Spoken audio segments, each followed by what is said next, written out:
A distribuição de um grupo de dados quantitativos é a forma como ele se apresenta ao se dividir faixas de valores e observar a frequência de cada faixa. Embora existam inúmeras formas de distribuição possíveis, algumas têm mais importância. A principal delas é a distribuição normal, também conhecida como distribuição gaussiana ou paramétrica. Uma distribuição normal tem forma de uma curva simétrica, parecida com um sino, e é definida por apenas duas medidas, a média e o desvio padrão.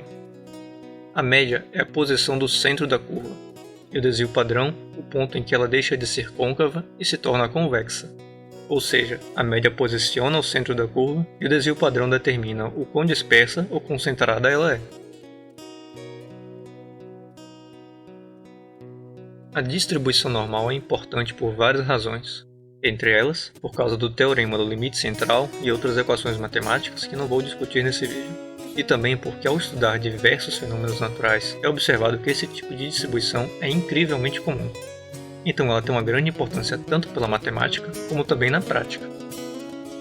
Por exemplo, vamos estudar a altura de um grupo de milhares de pessoas do mesmo sexo, da mesma idade e etnia. Ao colocar os resultados em um histograma, percebemos que existe uma faixa de altura mais comum, e à medida que se distancia dessa faixa mais comum, a frequência é cada vez menor. Existem muitos indivíduos próximos de uma altura média e poucos com alturas extremas, muito baixos ou muito altos. Se traçarmos a curva de densidade desse histograma, sua forma vai ser a típica curva simétrica e em forma de sino da distribuição normal. A curva de densidade é usada para determinar a probabilidade de se obter um resultado dentro de qualquer faixa de valores. Essa probabilidade é dada pela área dentro da curva, limitada pela faixa desejada. No caso da distribuição normal, a faixa a um desvio padrão de distância da média sempre tem probabilidade de cerca de 68%. Se selecionarmos aleatoriamente um indivíduo desse grupo, a probabilidade de ser alguém entre 1,65 m e 1,75 m é de 68%. E isso é o que torna a distribuição normal tão importante para a estatística. Quando se sabe que o grupo segue essa distribuição, é possível calcular a probabilidade ou frequência relativa de qualquer faixa de resultados. Só é preciso duas medidas, a média e o desvio padrão. Isso é muito explorado na estatística inferencial, pois melhora e simplifica diversas formas de calcular probabilidades.